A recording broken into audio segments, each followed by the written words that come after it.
Hey everybody, welcome to the first segment of our prehab and mobility series for LP Endurance. What we're going to be going through today, or at least the focus for the next 2-week block, is healthy hips. So we're going to first go through a tool that you can use to evaluate your hip mobility.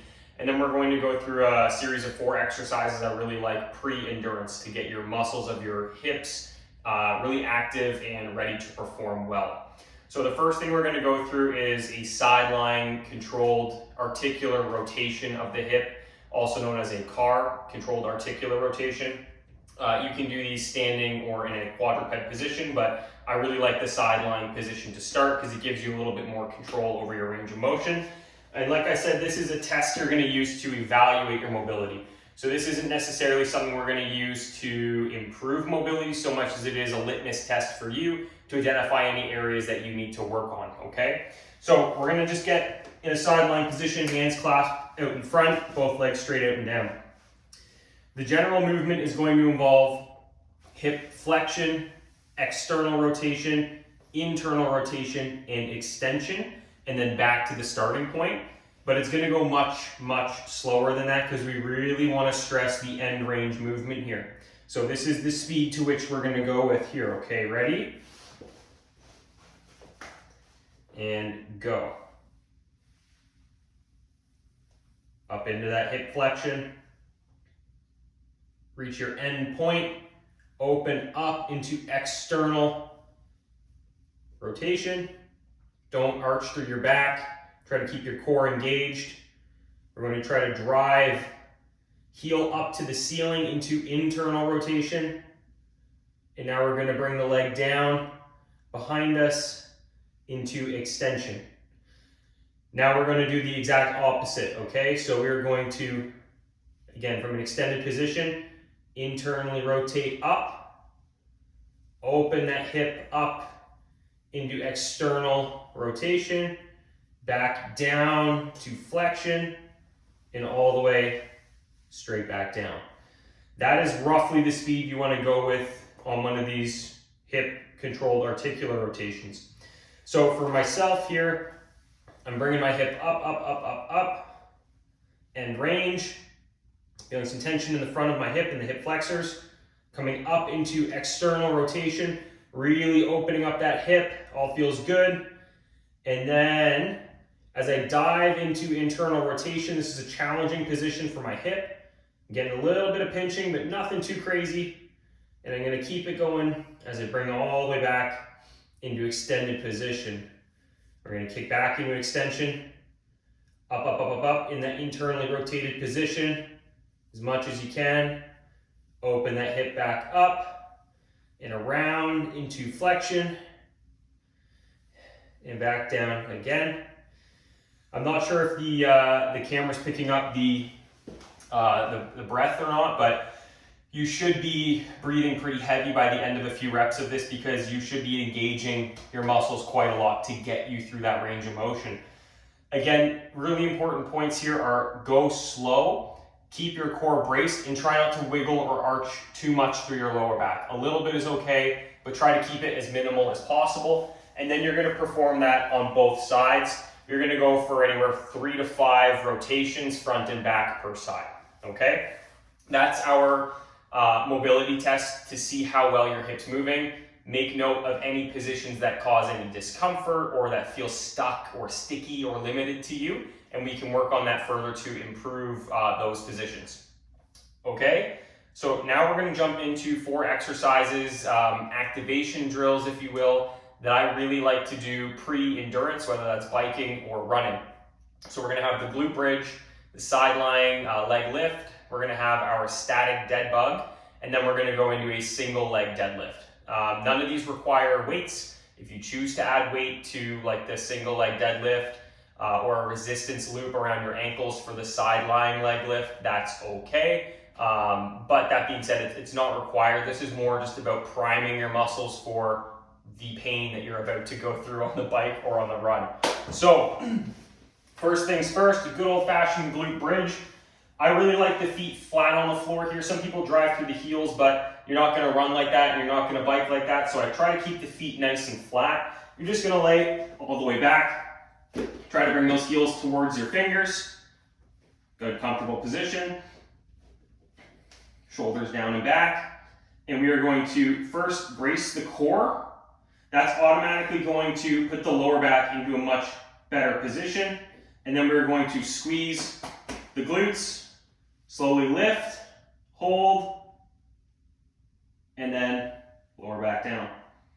Again, same thing. You can reset each time where you relax the core, re-brace, squeeze and lift, and then you can lower back down. If you want to make this slightly more challenging for yourself, you can basically raise and lift one foot and back down again. And this will put you into a unilateral, a single-sided position, which will tax your glute and hamstrings a little bit more and work on single leg stability. Really, really good for running. Okay, so that's our glute bridge. Secondly, we're gonna go into our sideline leg lift. So, fairly simple. The biggest mistakes I see here is people rolling this way or rolling this way here. If we're very quad dominant, we tend to roll back and use our quads to lift up as opposed to the outside of our hips, which is what we're trying to target. Bottom leg is gonna come up to 90 degrees for some stability. Bottom leg, or top leg, sorry, straight down like this. What we're gonna do is hands gonna go on the top of the hip crest where that bony nub is right on the front. We're going to lift and then back down slow. And as you get good control with this, I'm going to encourage you to try to lift explosively and then slowly go back down. And lift explosive and then slowly back down. Try to keep the legs straight. As soon as that foot touches the ground, go back up for another rep. Ultimately, we're going to build towards probably about 15 reps per side. Now I don't think I mentioned it with the glute bridge, but anywhere between 15 to 20 reps is also a very reasonable range for our glute bridge, okay? That's the sideline leg lift. Again, really, really good at activating outsides of the hip, okay? Next, we're gonna go into a static dead bug. The dead bug is traditionally a really great exercise for core. We're just gonna modify it a little bit to get the hip flexors primed, because while the hip flexors can be like the psoas muscle and the muscles right on the front can be a problematic area for a lot of endurance athletes due to pain and discomfort, we also need to make sure that they're working appropriately so that your capacity for work and your demands are at the same point here. So we're going to get onto our back, legs and hips at 90 degrees. Hands are going to firmly press on the knees or above the knees. And what we're going to do here is, again, brace our core to start. We're going to push our knees forward like this into our hands. And what I'm going to do is keep that pressure pushing up while I let one leg go down. And we're going to repeat on the opposite side here. Just like this. Keeping that forward pressure from the knee to activate that hip flexor the entire time. And that's our static dead bug. Last but not least is single leg deadlift. If you've been to LP classes, you are very familiar with this drill, or at least you should be. Really good for activating the legs. We are going to, no weight required, like I said. Hands are going to come by your side. You're going to get onto one foot. You're going to hinge forward through the hips.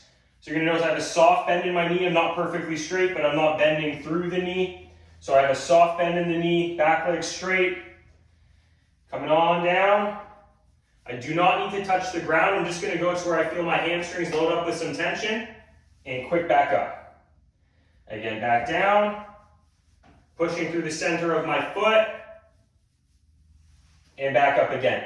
If you try to reach towards the ground, you might end up rounding your back and losing balance and getting a knee that's caving in.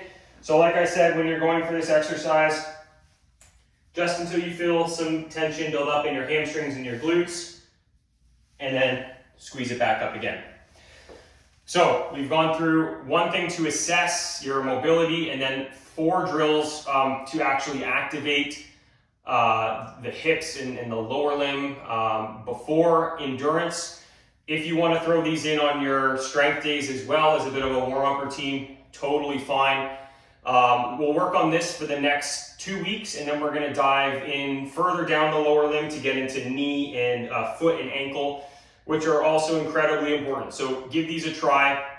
In terms of how often for reps, just to recap everything, our sideline rotations, we're going to go for about 3 to 5 reps per side, okay? The bridge, 15 to 20 reps. Sideline leg lifts, about 15 reps. This sounds good. Our static dead bugs, we're going to do 20 total, so 10 per side. And then our single leg deadlifts, we're going to again aim for about 15 to 20 per side, okay? And this can be done, 1 to 2 sets prior to activity, and then you, like I said, you can add this in as bonus work on your strength days as well, if you so choose. Any questions, feel free to comment or let me know, but best of luck, and we'll see you guys next time. Thanks.